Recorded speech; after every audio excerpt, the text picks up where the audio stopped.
জান্নাতের মধ্যে সর্বশেষ আল্লাহ ডাকতে বল বান্দা দুনিয়াতে তুমি জান্নাত কামাই করেছো ইবাদত বন্দেগী করেছো এর বিনিময়ে তুমি জান্নাত পেয়েছো সব কিছু আমি আল্লাহ দান করেছি তোমার আর কোনো অভাব আছে কিনা আর কিছু চাও কিনা বান্দা বলবে আমি আর কিচ্ছু চাই না আমার কিচ্ছু লাগবে না কারণ আমার যা চাইছিলাম তার চাইতে বেশি পেয়ে গেছি সব সুযোগ সুবিধা পেয়ে গেছি আমার আল্লাহ বলবে বান্দা না দুনিয়ার মধ্যে আমাকে তুমি দেখো নাই না দেখে তুমি সিজদার মধ্যে বলেছিলে সুবহান রাব্বিল আলা রুকুর মধ্যে যে বলেছিলে সুবহান রাব্বিল আযীম যখন তুমি বলেছিলে আলা নত হয়েছে একমাত্র কারুর কাছে মাথা নত করো নাই একমাত্র আমার কাছে মাথা নত করেছো আমার তাসবিহ পড়েছো প্রশংসা করেছো পৃথিবীর কারুর কাছে তুমি খোদা বলে দাবি করো নাই একমাত্র আমারে তুমি খোদা বলে মেনেছো তুমি বলেছিলে আল্লাহু আহাদ আল্লাহুস সামাদ লাম ইয়ালিদ ওয়া লাম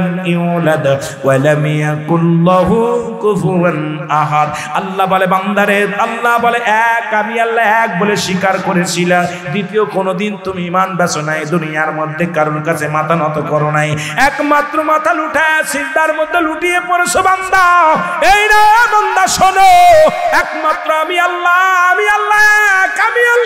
আমার দ্বিতীয় নাই এটা স্বীকার করেছিলে তুমি দুনিয়ার মধ্যে স্বীকার করেছিলে আমার প্রেরিত রাসূল আল্লাহর নবী মুহাম্মদুর রাসূলুল্লাহ একে তুমি আমার নবী বলে আমার প্রেরিত রাসূল বলে মেনে নিয়েছিলে আজকে আমার নবী আমার দোস্ত প্যারা হাবিব আমি আল্লাহ আমার হাবিব সহ আজকে জান্নাতের ভিতরে একটা উপহার দিব সেই উপহার হলো আজকে কোনো পর্দা থাকবে না আমি আল্লাহ সরাসরি বান্দার সঙ্গে দেখা দিয়া দিব জোরে বলেন সুবহানাল্লাহ সবচেয়ে বড় শান্তি লাগবে তখন যখন মদিনাওয়ালারে পেয়ে যাবে নবী বলবে মান হাযা রাসূল আমি কি তোমাদের নবী নয় উম্মতিরা যারা নবীর প্রেমে দেওয়ানা হয়ে যাবে বলে হ্যাঁ আপনি আমাদের নবী জোরে বলা যাবে না মারহাবা বলবে আপনি আমাদের নবী নবীজি খুশি হয়ে যাবেন ও মুসলমান ও মামায়াতি খায়রুল লাকুম বাবারা আমার গভীর মনোযোগ নবী কয় উম্মতিরা রে এই দুনিয়া থেকে বিদায় নিলাম আমি শুধু উম্মতের কল্যাণের জন্য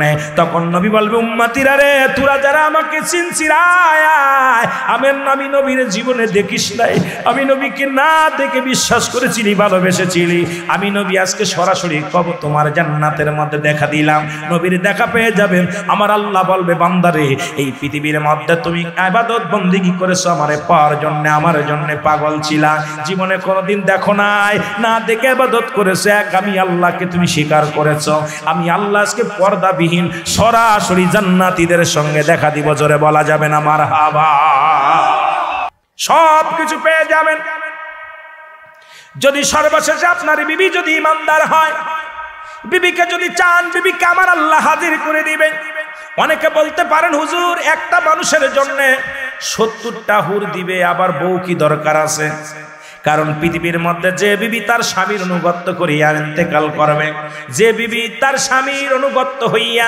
স্বামীর খেদমত কইরা স্বামীর কথা মতো চলে আল্লাহর ইবাদত বন্দেগী করেছে রাসূলের অন্তর্গত হয়েছে ওই বিবি কিয়ামতের ময়দানে জান্নাতের মধ্যে স্বামীর সঙ্গে জান্নাতের মধ্যে থাকবে জোরে জোরে বলেন আল্লাহু আকবার তখন ওই স্বামী ডাকবে আল্লাহ ওই দুনিয়ার বিবিটা আমাকে দাও দুনিয়ার বিবি আমার জন্য কত পাগল ছিল তোমার গোলামি করেছে তোমার রাসূলের অনুগত ছিল ওই আতিউল্লাহ আতিউর রাসূল হে মুসলমান শোনো আল্লাহর অনুগত রাসূলের অনুগত রাসূলের দ্বীনের মধ্যে ছিল আল্লাহর অনুগত ছিল আমার অনুগত ছিল আমি স্বামীর অনুগত ছিল সুতরাং এই দুনিয়ার মধ্যে আমার অনুগত থাকার কারণে আমি তার উপরে রাজি তার উপরে খুশি হয়েছি এ আমার মাওলা আজকে আমি ওই দুনিয়ার স্বামী স্ত্রীটাকে আমি চাই জোরে জোরে বলো মারহাবা আবার যে সমস্ত মেয়েরা শুনে নেন যে সমস্ত স্বামীরা এ মুসলমান শুনে নাও বিবির দুজনের মধ্যে সম্পর্ক ভালো থাকবে যারা স্বামী বিবির আমানত নষ্ট করবে না বিবির পৃথিবীর মধ্যে ভালো রাসূলের অনুগত থাকিয়া বিবির সাথে সুসম্পর্ক থাকবে ওই বিবিগণ ডাক দিবে আল্লাহ এই দুনিয়ার মধ্যে তুমি আমাকে 70টা গেলেমান দিয়েছো একটা নয় দুটি নয় 70টা করে যুবক দেয়া হবে এত সুন্দর যুবক যা পৃথিবীর মধ্যে এত বড় যুবক আর এত সুন্দর যুবক আসে নাই এত সুন্দর যুবতী আসে নাই আমার আল্লাহর কাছে ডাকতে বলবে আল্লাহ ওই দুনিয়ার স্বামীটাকে চাই যে স্বামী আমাকে দুনিয়ার মধ্যে বেপরদায় রেখেছিল, যে স্বামী আমাকে নামাজের জন্য তাগিদ দিয়েছিল, যে স্বামী আমাকে কোনোদিন বেপরদায় চলতে দেয় নাই, যে স্বামী আমারে দুনিয়ার মধ্যে হারাম খাওয়ায় নাই, যে স্বামীটা দুনিয়ার মধ্যে আমারে সব সময় ভালোবাসতেন, যে স্বামীটা আমার চাহিদা পূরণ করত, যে স্বামী পৃথিবীর মধ্যে আমির স্বামীর মধ্যে মধুর সম্পর্ক ছিল, এ আমার মাওলা আজকে আমি জান্নাতের মধ্যে আছি, আমার স্বামীকে আজকে চাই, আমার স্বামীকে চাই। ওদিন আমার আল্লাহর ফেরেশতাদেরকে আল্লাহ ডাক দিয়ে বলে, ফেরেশতারা যাও, অমুক অমুক মহিলার স্বামীর জন্য ব্যাকুল হয়ে গেছে, ওই স্বামীটাকে তার জান্নাত পর্যন্ত পৌঁছায় দাও। জোরে জোরে চিল্লায়া বলা যাবে না মারহাবা। ওদিন জান্নাতীদের পোশাক থাকবে রেশমি কাপড়, আল্লাহু আকবার বলো না, রেশমি কাপড় থাকবে। মুসলমান শুনে নাও, এত সুন্দর কাপড় যেটা পুরুষের জন্য মহিলাদের জন্য হারাম, রেশমি কাপড়গুলো হারাম। জান্নাতি মেহমানদের জন্য আরেকটা শান্তির খবর, সুখের খবর, আপনাদের জন্য রেশমি কাপড় পরিহিত থাকবে জান্নাতীদের মধ্যে, জান্নাতি প্রতিটা জান্নাতীদের গায়ে থাকবে রেশমি কাপড়। যুবক যুবতীরা শুনে নাও, তাদেরকে এত দামি এত মর্যাদা করে দেয়া হবে, পৃথিবীর সবচাইতে দুলহান দুলানি যেমন বাসর ঘরে একাকার হয়ে যায়, ওই জান্নাতের ভিতরে যখন কোনো বান্দা প্রবেশ করবে, ও মুসলমান শুনে নাও, ওই জান্নাতের ভিতরে যখন প্রবেশ করবে, এই দুনিয়ার সবচাইতে শান্তির জায়গা যখন প্রবেশ করবে, আল্লাহ তাআলা সমস্ত নিয়ামত ওই বান্দার জন্য ওই জান্নাতের মধ্যে নিয়ামতে ভরপুর করে দিবে। জোরে জোরে বলো মারহাবা। তবে ইমানদার হওয়া লাগবে, বেঈমান হলে নয়। ঠিক, আরো জোরে বলেন, আরো জোরে বলেন। এ মুসলমান, শুধু কল্পনা করবেন, মনে মনে কল্পনা করছেন এই জিনিসটা চাই, এই জিনিসটা করব, খালি মনে মনে মনে মনে যদি মনে করেন বিবিলিয়া পার্কে ঘুরতে চেয়েছিলেন, দুনিয়ার মধ্যে জীবনে পারেন নাই, কসম আল্লাহর বলি, তো আপনি জান্নাতের ভিতর পার্কও পাবেন, ওই পার্কের মধ্যে বিবিলিয়া বাদাম খাইতে পারবেন। সুবহানাল্লাহ বলেন। যা চাইবেন মনে মনে বালা করে শোনেন, এক কথায় জান্নাতীদের সমস্ত চাহিদাগুলো পুরা করবে আমার আল্লাহ, জান্নাতি নারীদের চাহিদাগুলো পুরা করবে আমার আল্লাহ। শুধু চাইতে দেরি, দিতে দেরি নয়, অসংখ্য ফেরেশতা নিয়োজিত আছে, আমার জান্নাতীরা কি চায় সেইগুলো তাদের পরিপূর্ণ করে দাও। জোরে জোরে বলেন মারহাবা। আর একটু জোরে বলেন আল্লাহু আকবার। আমরা জাহান্নামে যেতে চাই না, আল্লাহ বলে জাহান্নাম কাদের জন্য? 8টা জান্নাত প্রস্তুতি করা আছে, কাদের জন্য? আল্লাহ তাআলা জাহান্নামীদের জন্য রেখেছে, একটা নয়, দুটি নয়।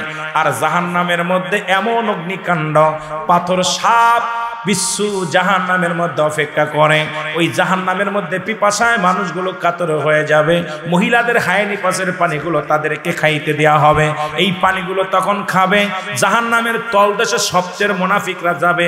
মসল হব্বুল ফুজুল নামে একটা জাহান্নামের একটা নিম্ন জায়গা আছে, ওই পৃথিবীর মধ্যে মুনাফিক যারা মুনাফিকি করে, এই মুনাফিকদের স্থান হবে সবচেয়ে নিম্ন কাতারে। হায়ানি পাশের পানি, কুরক্ত পচা পানি, যেমন বাজারের ওই ময়লা আবর্জনা একটা জায়গা ফেলে, ওই জায়গা দুর্গন্ধে রাস্তা দিয়ে চলা যায় না, জাহান্নামের একটা নিম্ন কাতারের জায়গা আছে, সেই জায়গাটার নাম হলো হব্বুল ফুজুল। এই নিম্ন কাতারের জায়গার মধ্যে হবে জাহান্নামীদের সবচেয়ে মুনাফিকদের জায়গা হবে। জোরে জোরে চিল্লায়া বলা যাবে না নাউজুবিল্লাহ। জাহান্নামীদের সবচেয়ে, জাহান্নামীদের মধ্যে যারা মুনাফিক জাহান্নামী, পৃথিবীর মধ্যে মুনাফিকি করেছে, এ মুসলমান, জাহান্নামের মধ্যে শুধু বিপদ আর বিপদ। নবীজি জাহান্নামের বিবরণ দিতে যায়, নবীজির নিজেই চোখের পানিগুলো ছেড়ে দিছে।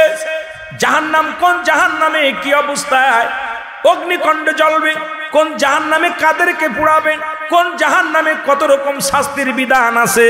তবে নবীজি বলতেছিল, আমি দেখেছি জাহান্নামের মধ্যে অধিকাংশ নারীরাই জাহান্নামী, বেশিরভাগ নারীদেরকেই জাহান্নামের মধ্যে আমি দেখলাম। এই ওয়াজ যদি এখন করি, সকাল বেলায় বিপদ, কোথাও কই না বাবার।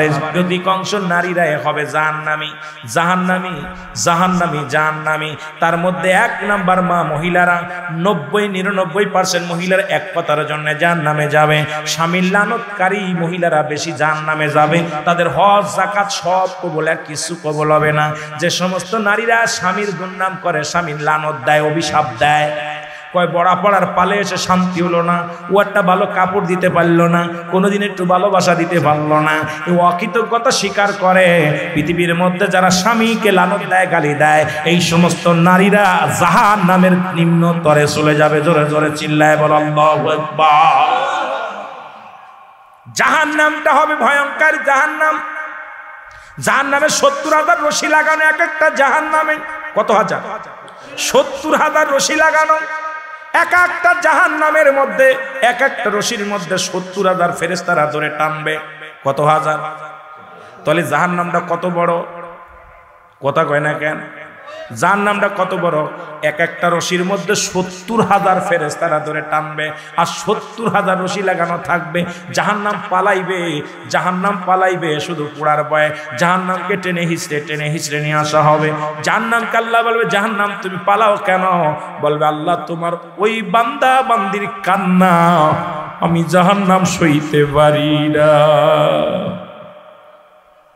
বান্দা মালিক ফেরেশতা জোর করে করে তাদেরকে ভিতরে ঢুকায় দিবে, সুরে সুরে মারবে আগুনের মধ্যে, আর পূর্বে চিৎকার মারবে। জাহান্নাম ভয়ে পালাইবে। আল্লাহ বলবে, জাহান্নাম রে আজকে পালায় লাভ নাই, কারণ আমি তোমারে বানাইছি শুধু নাফরমানি বান্দাদেরকে সাইজ করার জন্য। সুতরাং ওদিন কেউ কারোর হবে না রে বান্দা।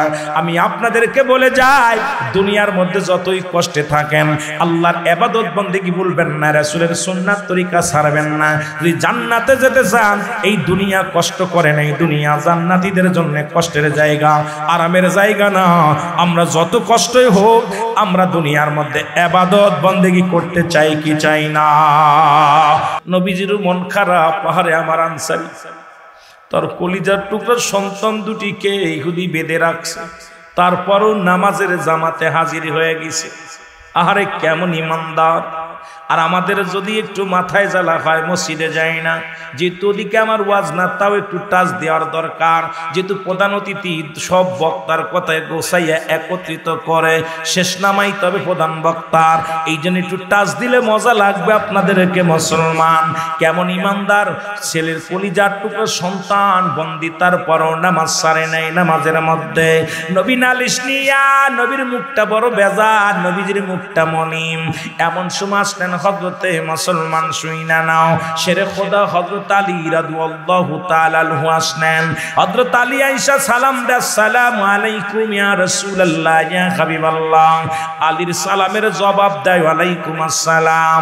আল্লাহর নবীর আলী ডাক দিয়ে বলে, হুজুর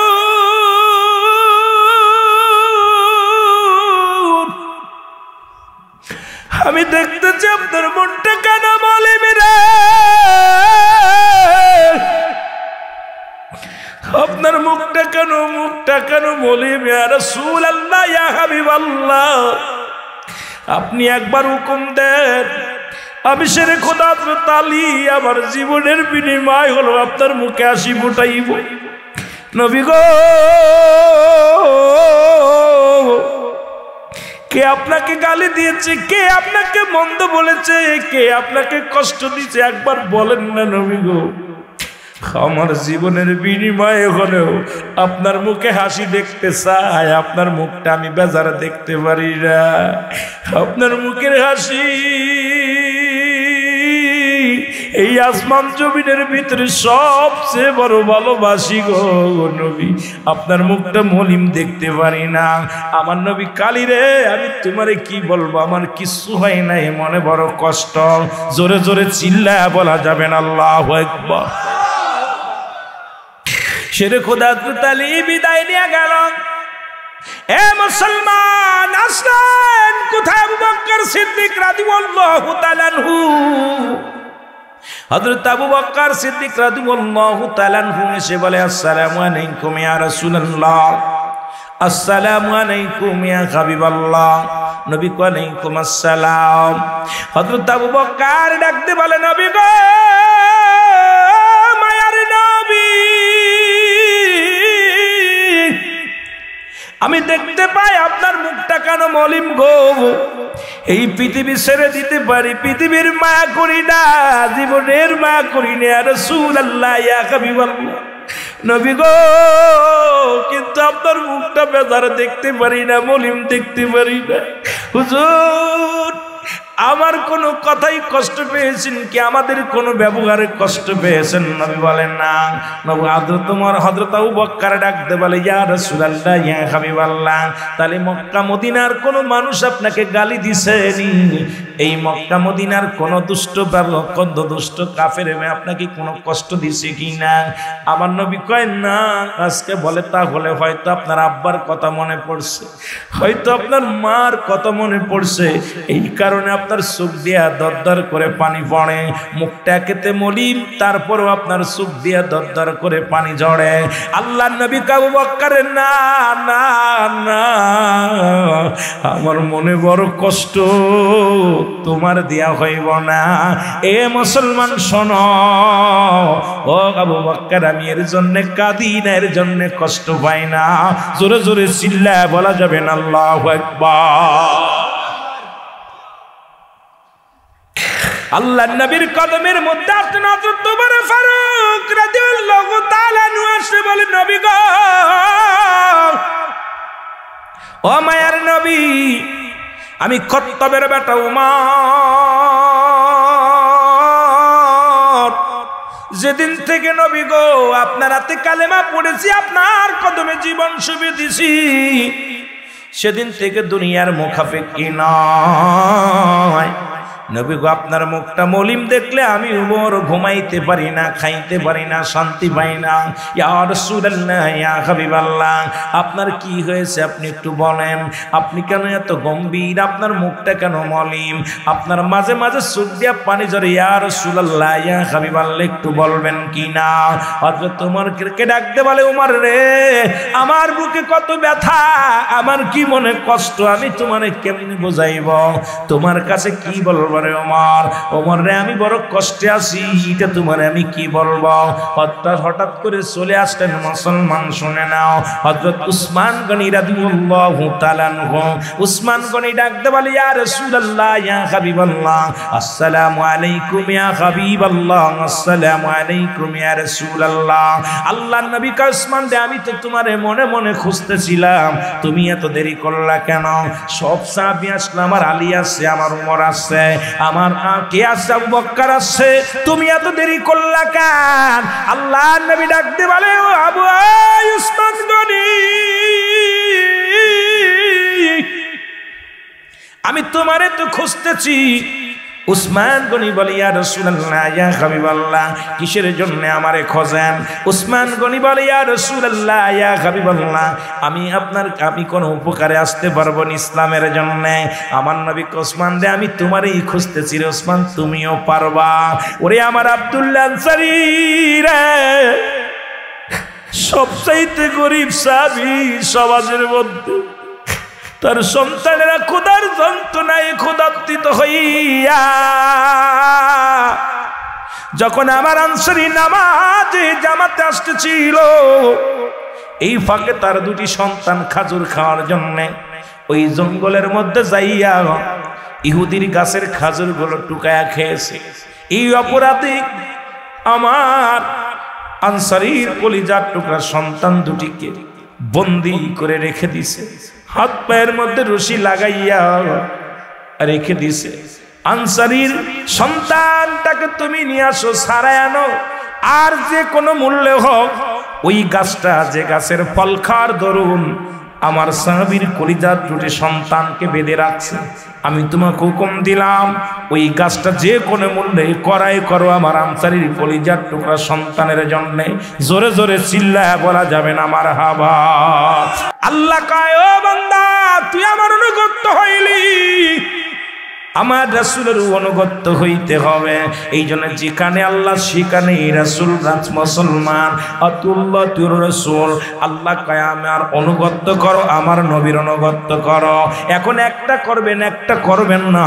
আপনি কেমন মুসলমান? আজ থেকে আমরা আল্লাহ রাসূলের অনুগত করতে চাই কি চাই না?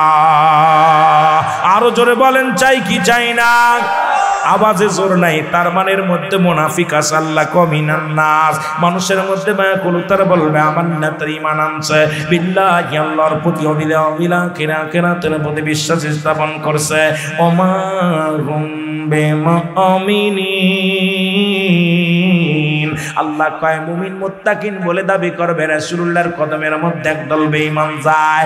এখন আমি আপনাদের কাছে বললাম, আতিউল্লাহ, আল্লাহর অনুগত করো, আতিউর রাসূল, রাসূলের অনুগত করো। রাসূলের অনুগত যদি না করো তুমি মুসলমান হতে পারবে না। আল্লাহর অনুগত কইরা, আল্লাহর অনুগত কইরা হাজার মানুষ যাবে জাহান্নামে যতক্ষণ পর্যন্ত রাসূলের অনুগত না করতে পারবে। রাসূল খুশি হয়ে গেলে আল্লাহ খুশি হয়ে যাবে। আল্লাহকে খুশি করার একমাত্র মাধ্যম ঠিকানা হলো নবী মুহাম্মদুর রাসূলুল্লাহ সাল্লাল্লাহু আলাইহি ওয়াসাল্লাম। জোরে জোরে বলো ঠিক কিনা? এ মুসলমান শুনে নাও, হযরত উসমান গনি রাদিয়াল্লাহু তাআলা আনহু চলে গেলেন ইহুদির বাড়ি। মনে আছে নি? ইহুদির বাড়ি চলে গেলেন। ইহুদির কাছে যে বলেন, ইহুদি রে, ও ইহুদি, তোর দিলে কি কোনো মায়া নাই? তোর দিলে কি কোনো দয়া নাই? ছোট ছোট মাসুম বাচ্চা দুটি গাছের নিচে বেঁধে রাখছে। তারা আব্বু আব্বু বলে কান্দে। ওই মাসুম বাচ্চার হাতের মধ্যে রশি দিয়ে বেঁধে রাখছে। ইহুদি রে, ওই দুটি কলিজার টুকরো সন্তান গাছের নিচে বয়া কান্দে, আব্বু আব্বু বলে কান্দে। তোর দিলে কি কোনো মায়া নাই? তোর দিলে কি কোনো দয়া নাই? ইহুদি বলে, উসমান গনি, তুমি ধনী মানুষ, তুমি আমার কাছে কিসের জন্য আসছো? কই বাচ্চা দুটো ছেড়ে দে। কই বাচ্চা দুটো ছাড়ব না, আমার গাছের নিচেই থেকে খেজুর টুকায়া খেয়েছে, টুকায়া খেজুর খেয়েছে, এই জন্য অপরাধ করেছে, তাদের বন্দি রেখেছি। বলে, ইহুদি রে, তোমার খাজুর গাছটা আমার কাছে বিক্রি করে দাও। ওই খাজুরের গাছটা আমি করাই করব। কত টাকা চাও? বলে, আমার গাছ আমি বিক্রি করব না। বলে, কিসের বিনিময়ে তুমি সন্তান দুটিকে ছেড়ে দিবা? তোমাকে টাকা চাইলে টাকা দিব, গাছ চাইলে গাছ দিব। তাহলে আমার আনসারীর কলিজার দুটি সন্তান দুটিকে ছেড়ে দাও। ইহুদি কয়, না, তাহলে গাছটা বিক্রি করো। কয়, গাছটা বিক্রি করতে পারি, তুমি কি দিবা? বলে, তুমি বলো কি নিবা? বলে, তোমার একটা গাছের বিনিময় তুমি 100 খাজুরের গাছ যদি আমাকে দিতে পারো। ধরন্ত গাছ কয়টা? কয়টার বিনিময়? জোরে বলেন, কয়টার বিনিময়? একটা গাছের বিনিময় 100 খাজুর ধরা গাছ। ওই বাগিচাটা যদি আমারে তুমি লিখে দিতে পারো, দলিল করে দিতে পারো, তাহলে ওই গাছটাও দিতে পারি এবং ওই সন্তান দুটিকে আমি ছেড়ে দিব। মুসলমান উসমান গনি ডাক দে, ইহুদি রে, এই লও, টাকা লও, দলিল দাও, কাগজ দাও, কাগজে লিখে দিলাম এই 100 গাছ তোমার আমি দিয়ে দিলাম। একটা গাছ বিনিময় একটা গাছ আমি পাইলাম। ইহুদি ডাক দে, কয়, উসমান গনি রে, তুমি 100 খাজুর গাছের বিনিময় একটা খাজুর গাছ কিনলাম, বুঝলাম না হাকিকত। উসমান গনি ডাক দে, কয়, ইহুদি রে, তুই কি করে বুঝবি? এই গাছটা আমার রাসূলুল্লাহ পছন্দ করেছে, আমার রাসূল এটাকে চেয়েছে। খাজুর গাছটা চাই, শুধু 100 নয়, আমার জীবনের বিনিময় হলেও এই খাজুর গাছটা আমার রাসূলুল্লাহকে নিয়ে দিব। সুতরাং ইহুদি রে, তুই বুঝবি না প্রেম দরিয়ার ভালোবাসা, এই বুঝবি না আমার রাসূলুল্লাহর ভালোবাসা। আমার রাসূল চেয়েছে, আমার রাসূল যাতে খুশি আমি তাতে খুশি।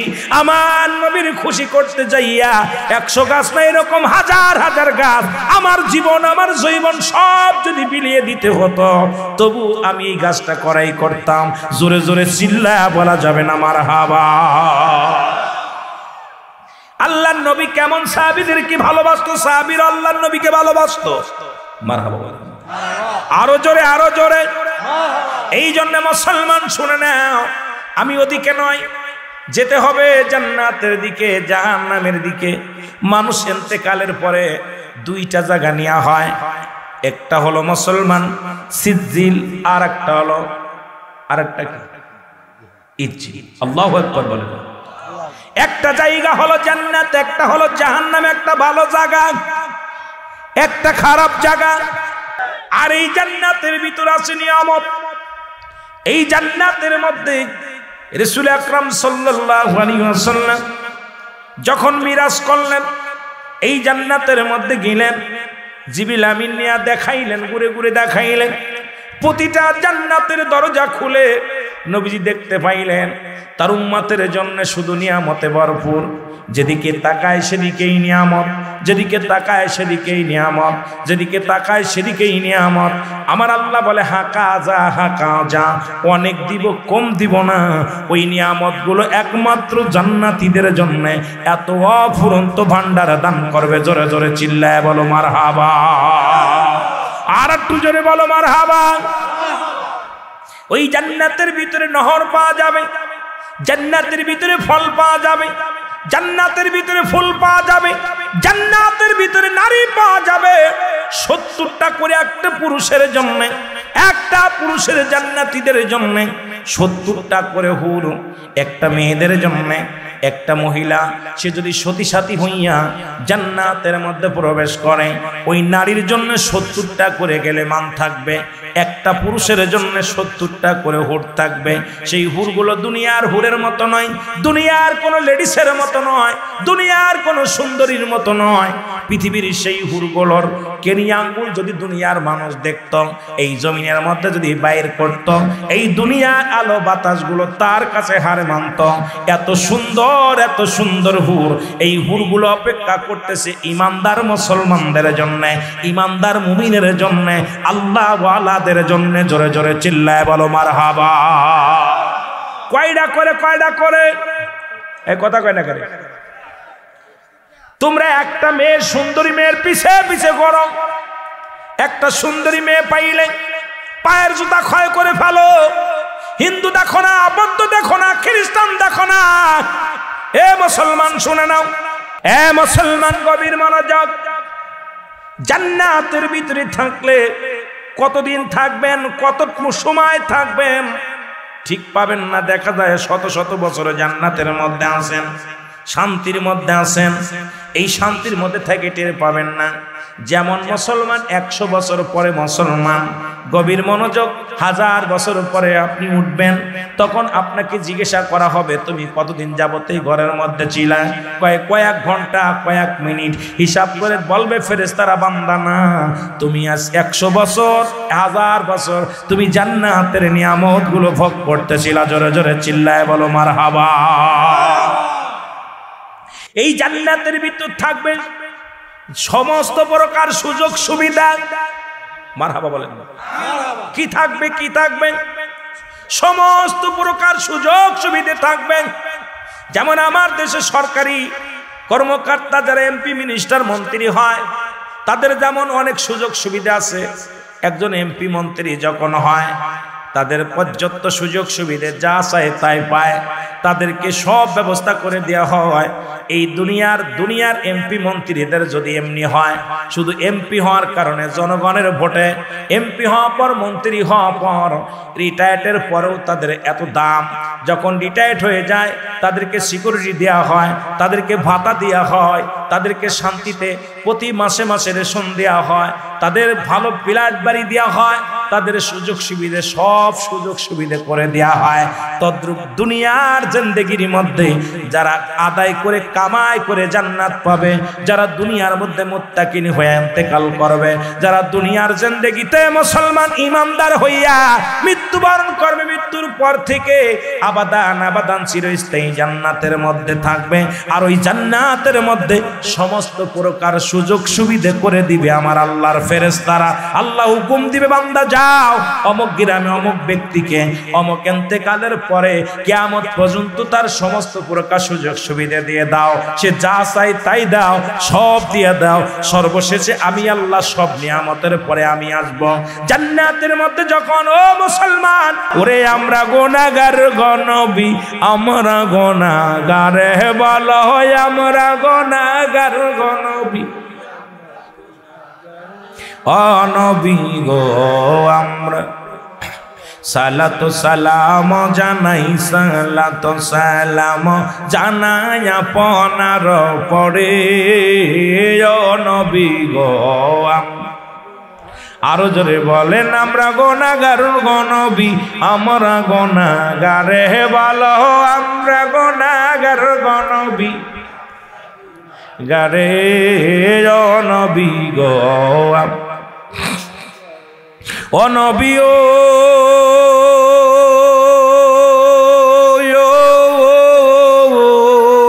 আপনি তো আল্লাহর প্রিয় এই জগতের পরে উম্মতের কান্ডারি নবী উম্মতের কান্ডারি নবী তরায় আমারে ও নবী গো ও নবী ও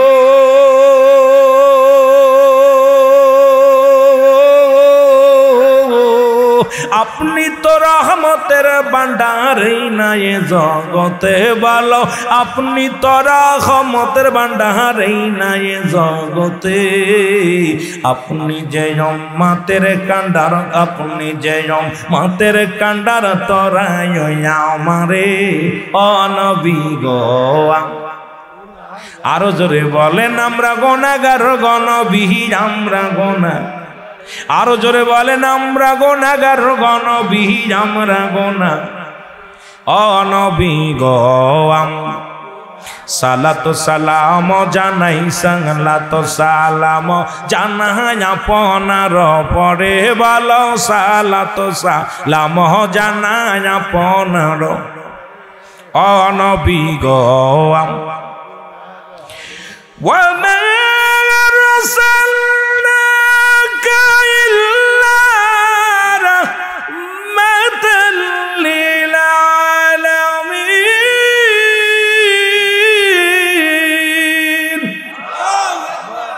আতিউল্লাহ আতিউর রাসূল সুবহানাল্লাহ আরো জোরে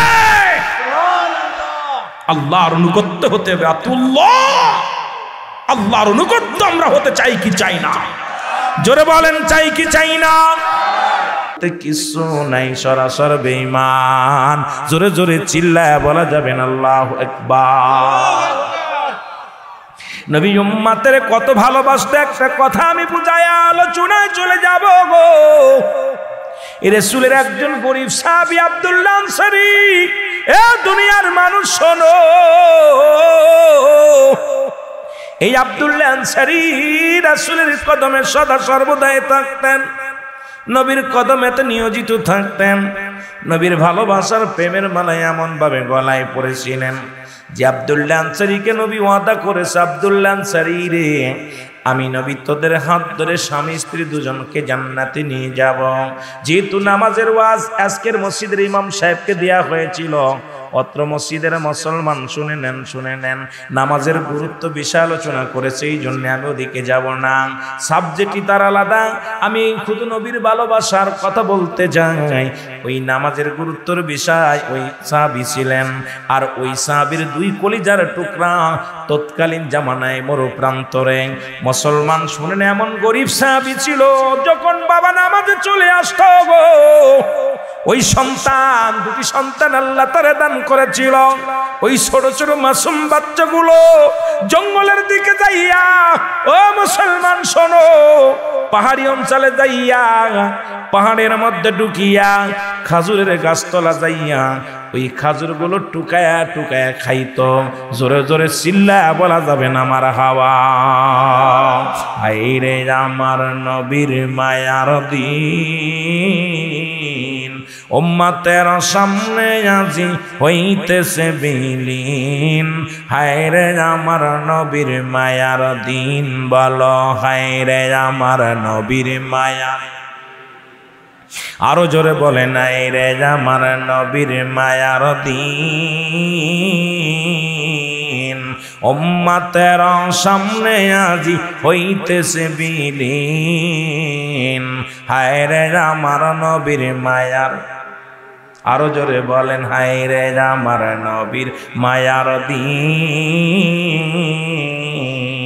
উম্মতের সামনে আজি হইতেছে বিলীন হায় রে আমার নবীর ফরমায়াছেন হযরত খাদিজা খাতুন ওরে না জুটিত একটি দানা খোরমা কোনো দিন। হায় রে আমার নবীর মায়ার দিন, বলো হায় রে আমার নবীর মায়া। ফরমায়াছেন হযরত আয়েশা খাতুন, খোদার জ্বালায় নবী পেটে পাদিত পাথর। আরে খোদার জ্বালায় পেটে নবী বাদিত পাথর। মাঝে তত নবীর চুলাই জ্বলত না আগুন। হায় হায় মাঝে তত নবীর চুলাই জ্বলত না আগুন। হায় রে আমার নবীর মায়ার দিন, বলো হায় রে আমার নবীর। উম্মতের সামনে আজি হইতেছে বিলীন, হায় রে আমার নবীর মায়া। ফরমায়াছে হযরত হাফসা খাতুন, শহরেতে যাইত নবী কালেমার প্রসারে। আরে পাথরের আঘাতে নবীর, পাথরের আঘাতে নবীর জোতা হইত রঙিন। হায় রে আমার নবীর মায়ার দিন, বলো হায় রে আমার নবীর মায়া। অরে উম্মতের সামনে আজি হইতেছে বিলীন, হায় রে আমার নবীর মায়ার দিন। আল্লাহুম্মা, জোরে জোরে বলতে হবে বাবা, জোরে। আমরা আস্তে আস্তে আলোচনার মধ্যে ডুব দিতে হবে মহব্বতে। ওয়ালা আলি সাইয়্যিদিনা, এ দুনিয়ার মুসলমান,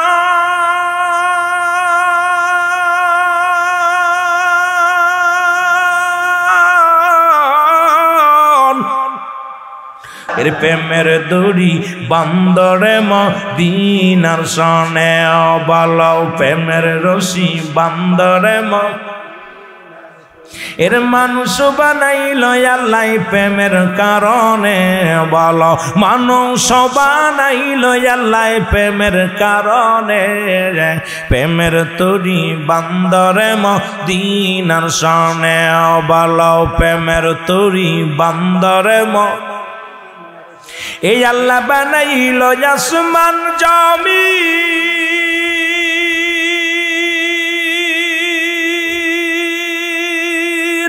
আরে আর বানাইল রাত্র আর দিন।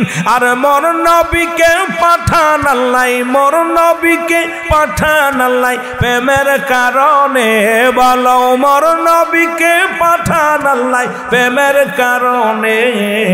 প্রেমের তরি বান্দরে এ সিলেটের বাজানেরা নবীর প্রেমেশকে দেওয়ানা হয়ে যাও, বলো প্রেমের তরি বান্দরে মদিনার সনে, বলো প্রেমের তরি বান্দরে। এই আল্লাহ বানাইল বহু জাতি, আবার শিখাইল প্রেম প্রীতি। আবার মোর নবীকে পাঠান আল্লাহ, মোর নবীকে পাঠান আল্লাহ প্রেমের কারণে। প্রেমের তরি বান্দরে আরো জোরে বলেন প্রেমের তরি বান্দরে এর মানুষ বানাইল আল্লাহ প্রেমের কারণে, বলো মানুষ। আরো জোরে বলো মানুষ বানাইল আল্লাহ প্রেমের কারণে। প্রেমের তরি বান্দরে মদিনার সনে, বলো প্রেমের তরি। এ আল্লাহ বানাইল আসমান জমিন,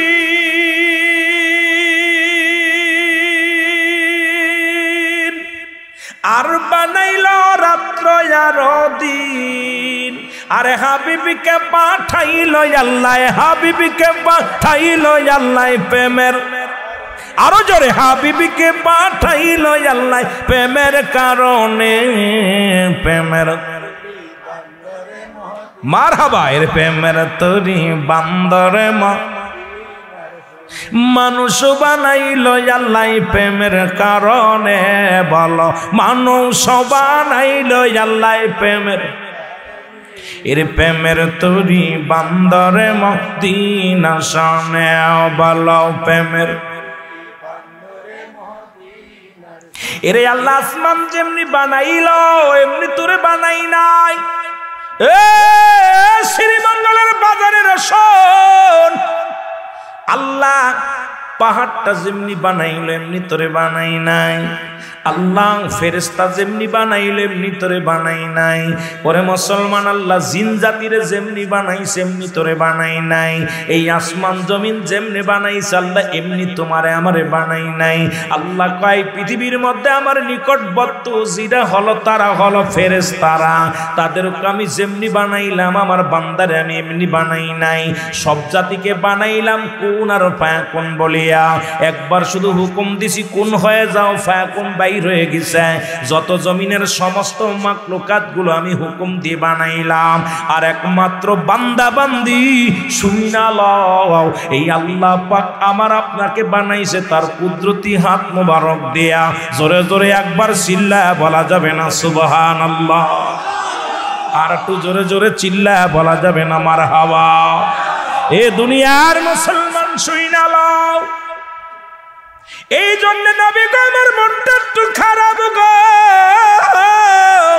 কে বলতেছে? আব্দুল্লাহ আনসারী। কি বলতেছে? আব্দুল্লাহ আনসারী। মনটা কেন খারাপ মনে আসেনি বাবা? কলিজার দুটি সন্তানকে বেঁধে রেখেছে গাছতলা, খাজুর গাছতলা, মনে আছে? কথা বলেন, মনে আছে? মনে রাখবেন মুসলমান, হঠাৎ করে যেতে হবে জান্নাত আর জাহান্নামে, শান্তির জায়গা আর খারাপ জায়গা।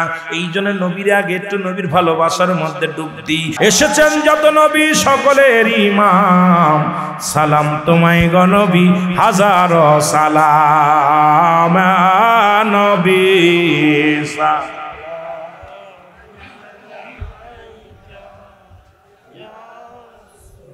যে যেখানে আছেন ভিতরে চলে আসেন। আলাইকা সালাওয়াতুল্লাহ দরদি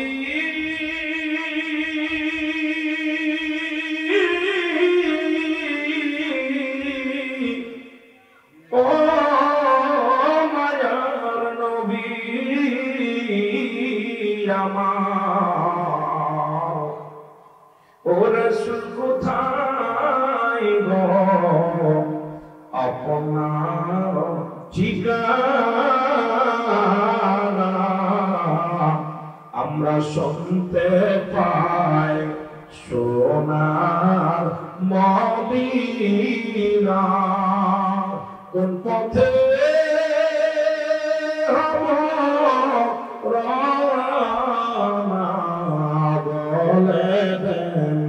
শাহে মদিনা, সালামু আলাইকা ইয়া রাসূল।